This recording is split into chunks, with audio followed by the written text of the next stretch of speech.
नमस्कार दोस्तों, मेरा नाम है प्रदीप चौहान। बात समझनी है तो पूरी सुननी होगी।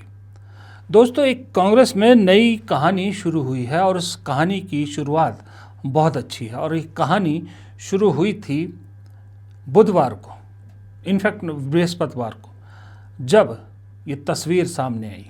इस तस्वीर में 3 चेहरे दिख रहे हैं: शशि थरूर, मल्लिकार्जुन खड़गे और राहुल गांधी। मल्लिकार्जुन खड़गे और राहुल गांधी तो अक्सर आपको दिखते हैं, लेकिन शशि थरूर के साथ जो तस्वीर शेयर की गई, कांग्रेस ने भी करी, शशि थरूर ने भी करी। उसके बाद शशि थरूर जब बाहर निकलते हैं तो उनके चेहरे पर एक अलग ही स्माइल देखने को मिली। लेकिन मामला सिर्फ शशि थरूर और राहुल गांधी की मीटिंग का नहीं था, मामला उससे ज़्यादा आगे था कहीं। जिस तरह से ये इंडियन एक्सप्रेस अखबार की हेडलाइन है कि थरूर और राहुल गांधी के बीच जो 2 घंटे की मीटिंग हुई है, वो बिहाइंड द डोर क्या हुआ उसमें बहुत कुछ नई शुरुआत देखने को मिली है। और राहुल गांधी ने एक नई शुरुआत की जिसकी मैं खुल के तारीफ़ करना चाहूँगा। मैं कहना चाहूँगा कि राहुल गांधी ने ये एक अच्छी शुरुआत की है, थरूर के बहाने ही सही, लेकिन शुरुआत अच्छी हुई है। और ये कहानी, अगर शुरुआत इतनी अच्छी है तो अंत भी अच्छा होगा और इस कहानी को पूरा लिखा जाएगा। तो थरूर के साथ इंडियन एक्सप्रेस के मुताबिक थरूर के साथ जो 2 घंटे बैठक हुई, उसमें ज़्यादातर राहुल गांधी ने बात की है, राहुल गांधी बोले। और राहुल गांधी ने शशि थरूर की सारी नाराज़गी दूर कर दी। वो क्यों नाराज़ थे, सारे कारण उनसे पूछे गए तो शशि थरूर ने बताया। तो राहुल गांधी ने जो भी कहा उसका लब्बो लबाब ये है कि शशि थरूर से उन्होंने कहा कि जो हुआ उसे भूल जाइए, आगे चलते हैं, दोनों मिलकर एक साथ चलेंगे, हम सब मिलकर साथ चलेंगे, क्योंकि केरल में विधानसभा चुनाव है और शशि थरूर की ज़रूरत पार्टी को है और पार्टी को की ज़रूरत शशि थरूर को है, दोनों को है। तो राहुल गांधी ने एक पॉजिटिव नोट पर शशि थरूर के साथ गिले शिकवे सुने शशि थरूर के, और उसके बाद आगे बढ़ने की शुरुआत किया या आगे बढ़ने का एक आगाज़ किया, जो एक बहुत अच्छा ट्रेंड है। क्योंकि मुझे ऐसा लगता है ये कहानी सिर्फ शशि थरूर तक नहीं है, अब इस कहानी को राहुल गांधी और जगह भी ले जाना चाहते हैं।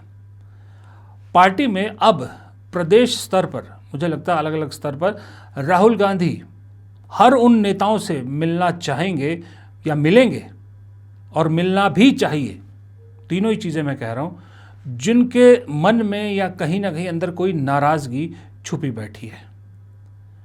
इसी सिलसिले में मुझे लगता है राहुल गांधी को कहीं एक सिरे से शुरुआत करनी चाहिए। मुझे लगता है शुरुआत कश्मीर से करनी चाहिए। कश्मीर में ठीक चुनाव से पहले जैसी प्रदेश अध्यक्ष बदले थे, तो कश्मीर के बहुत से नेता अपने आप को ठगा महसूस कर रहे हैं, किनारे महसूस कर रहे हैं। मुझे भी बहुत से लोग उनमें से कांटेक्ट करते हैं, लिखते हैं, व्हाट्सएप करते हैं या जो भी है, लेकिन मैं ये बता सकता हूँ कि नाराज़गी कश्मीर में बहुत है। तो जो 1-2 नेता हैं, उनके दिल में क्या गुबार है, क्या नाराज़गी है, क्या समस्या है, राहुल गांधी को सुनना चाहिए। फिर आइए पंजाब में चन्नी वाला एपिसोड अभी बहुत बड़ा हुआ है, आपको मालूम है। राहुल गांधी ने नाराज़गी जताई चन्नी से, कोई दो राय नहीं है। चन्नी को सुनाया भी राहुल गांधी ने, डांटा भी, ये भी सबको मालूम है। लेकिन है तो पूर्व मुख्यमंत्री, बहुत बड़ा दलित चेहरा है। राहुल गांधी या कांग्रेस अफोर्ड नहीं कर सकती चन्नी को यूं ही छोड़ देना। मुझे लगता है राहुल गांधी चन्नी से भी मिलेंगे, चन्नी की नाराज़गी भी सुनेंगे, और जिस तरह से शशि थरूर के साथ सब कुछ सेटल किया है, उसी तरह चन्नी को भी सेटल कर देंगे राहुल गांधी। फिर हरियाणा में शैलजा वर्सेस हुड्डा, आपको मालूम है, वो निपटाना भी ज़रूरी है। हिमाचल में मुख्यमंत्री सुक्खू वर्सेस पूर्व मुख्यमंत्री वीरभद्र सिंह के बेटे और उनकी पत्नी, ये निपटाना ज़रूरी है। इस तरह से एक पूरी फहरिस्त है। राजस्थान, मध्य प्रदेश, गोवा में भी बहुत बड़ा मामला है, गुजरात, सब जगह। मुझे ऐसा लगता है कि जो मेरे सूत्र बताते हैं, मेरे सूत्रों ने मुझे बताया कि राहुल गांधी ने शुरुआत इसीलिए की शशि थरूर से, क्योंकि शशि थरूर के साथ बात करके और एक पॉजिटिव मैसेज दे के हाई नोट पे इस चीज़ को शुरू करना चाहते तो राहुल गांधी, जैसे मैंने कहा कि वैसे प्रदेश वाइज कर सकते थे, लेकिन वो चाहते थे कि ये मैसेज जाए न सिर्फ कांग्रेस पार्टी के अंदर, न सिर्फ कांग्रेस कैडर के अंदर, बल्कि बीजेपी जो पोचिंग के लिए तैयार बैठी है आजकल। आपको मालूम है, एक खबर और बता दूं मैं आपको, बीजेपी में आजकल बहुत तड़पन है। ये मैं नहीं कह रहा, बीजेपी के नेता ही बताते हैं हमें। बीजेपी को ऐसा लग रहा है कि भाई बड़ा समय हो गया, कांग्रेस को कोई डेंट नहीं पहुंचाया अभी तक, बड़ा समय हो गया, कांग्रेस से कोई बड़ा नेता पार्टी छोड़ के बीजेपी में नहीं आया है। देखिए कितनी कुलबुलाहट रहती है बीजेपी के अंदर। तो ये शशि थरूर से जो शुरुआत हुई है, ये मैसेज वहाँ भी गया है कि अब वो वक्त शायद चला गया कि जब कांग्रेस के लोग यूं ही छोड़ के चला जाया करते थे। तीसरा मैसेज किसको गया? शकील अहमद जैसे लोगों को।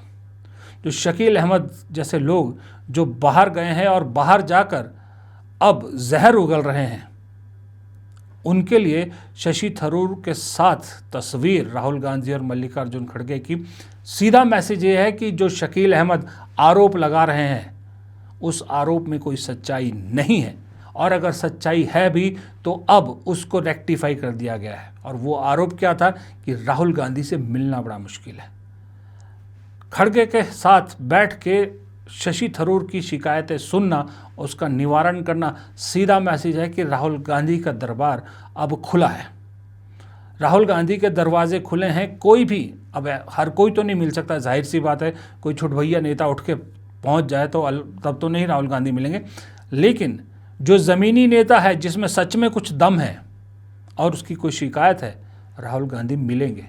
न सिर्फ वो मिलेंगे, साथ में पार्टी अध्यक्ष भी बैठेंगे, मिलेंगे। ये शकील अहमद जैसे लोगों के मुंह पे करारा तमाचा मारा है, सीधा सीधा। ये कई एक मीटिंग से, कई एक तस्वीर से, कई बहुत सारे शुरुआत राहुल गांधी ने पॉजिटिव शुरुआत की है। और मुझे ऐसा लगता है कि अब जो नाराज़ हैं भी ना पार्टी के अंदर नेता, उन्हें भी एक उम्मीद दिखी होगी। हर एक पार्टी का नेता ये चाहता है, मैं आपको बताऊं, जो नाराज़ हैं भी ना, क्योंकि हमसे तो बहुत सारे लोग बात करते हैं, उनका ये कहना है कि ठीक है, हो सकता है हम गलत हैं, हमारी नाराज़गी हो सकता है गलत है, लेकिन हम चाहते हैं कि एक बार राहुल गांधी हमारी बात सुने, हमारी बात सुने। क्योंकि उन सबको उम्मीद है कि राहुल गांधी जब हमारी बात सुनेंगे तो वो ज़रूर कुछ ना कुछ इस चीज़ को लेकर फैसला करेंगे, क्योंकि इतना विश्वास उन सबको है राहुल गांधी पे कि राहुल गांधी चीज़ों को समझते हैं। लेकिन प्रॉब्लम ये है कि राहुल गांधी मिल नहीं पाते हैं, तो एक तरफा बातें लोगों को लगता है उनके कानों तक पहुंचती है। जब राहुल गांधी मिलना शुरू करेंगे, ये नाराज़गियाँ, बहुत सारी नाराज़गियाँ सिर्फ मिलने से दूर हो जाएंगी, सिर्फ इतना कहने पर दूर हो जाएगी। जब राहुल गांधी अगर ये कह दें कि सब ठीक होएगा, आप पार्टी के एसेट हैं, जो उन्होंने शशि थरूर को कहा। हर नेता गदगद हो जाता है जब पार्टी का सबसे बड़ा चेहरा आपको ये कहे कि आप पार्टी के एसेट हैं। यही सुनना होता है। जोश बहुत भरा, हम सब नौकरियां की है, हम जब नौकरी करते थे, हमारा बॉस अगर कह देता था ना कि you are the asset of my team, बस बहुत होता था, वो जोश कई महीनों तक उससे बन जाता था। यही चीज़ होती है। ये देर आए दुरुस्त आए, पर राहुल गांधी ने शुरुआत अच्छी की है। बस गुजारिश सिर्फ इतनी है कि इसमें कोई रोड़ा ना लगाए, कुछ रुकावट ना आए। हाँ, लेकिन मुझे ऐसा लगता है कि ये सिलसिला टूटेगा नहीं शायद। वो इसलिए कि इस सब में एक हैरान करने वाला सूत्र ये था कि ये जो मीटिंग है खड़गे, राहुल गांधी और शशि थरूर की, ये मीटिंग ऑर्गेनाइज की थी केसी वेणुगोपाल ने। केसी वेणुगोपाल अगर शशि थरूर और राहुल गांधी को मिलवा सकते हैं, जहां केसी वेणुगोपाल का स्टेक सबसे ज़्यादा है, पर्सनल इंटरेस्ट है, क्योंकि वो भी मुख्यमंत्री बनना चाहते हैं, अगर वहां ऐसा कदम उठा सकते हैं केसी वेणुगोपाल, तो उम्मीद करता हूं कि बाकी जगहों पर भी केसी वेणुगोपाल इससे ज़्यादा पॉजिटिव एटीट्यूड के साथ इस सिलसिले को आगे बढ़ाएंगे। इसलिए ये कहानी, मैंने कहा ना, ये कहानी की शुरुआत अच्छी है, कहानी का अंत भी शायद अच्छा होगा, क्योंकि अगर बीच में ये सिलसिला यूं ही चलता रहे तो। और एक और सिलसिला बड़ा ज़रूरी है, और वो ज़रूरी है कि पार्टी के अंदर जो एक संवादहीनता का शिकायत होती है, वो संवादहीनता जल्द से जल्द ख़त्म होनी चाहिए, और वो संवादहीनता ख़त्म इसी तरह से होगी। और एक चीज़ और है जो मुझे नहीं मालूम कांग्रेस पार्टी करेगी कि नहीं करेगी, एक जो 24 अकबर रोड के ऑफिस का जो कल्चर था, वो अब नए ऑफिस में भी आना चाहिए। वो कल्चर था कि कांग्रेस का कार्यकर्ता, कांग्रेस का कोई भी नेता उस दफ्तर में आ सकता था, कोई भी नेता जो अवेलेबल हो मिल जाता था। लेकिन नए ऑफिस में जो रिस्ट्रिक्शंस है ना कि बिना परमिशन के, बिना अपॉइंटमेंट के आप नहीं जा सकते, ये पॉलिटिकल, खास करके भारत की पॉलिटिकल पार्टी के दफ्तर में नहीं हो सकता। खास करके उस पार्टी के दफ्तर में जिसके पास सिवाय मोटिवेशन के अपने नेताओं को देने के लिए और कुछ नहीं है। बीजेपी की तरह बहुत बड़ा फंड, बड़ा पैसा तो है नहीं, तो आप सिवाय मोटिवेशन के कुछ नहीं दे सकते। तो मोटिवेशन तो नेताओं से मिलके ही होती ना। तो अगर ये चेंज कर दें और 24 अकबर रोड वाला जो है वो सिस्टम यहाँ ले आए, तो शायद और भी चीज़ें, जो संवादहीनता वाला मामला है, शायद उससे कुछ छुटकारा मिले। फिलहाल इस वीडियो को यहीं ख़त्म करते हैं। प्रदीप चौहान को दीजिए इजाज़त। नमस्कार।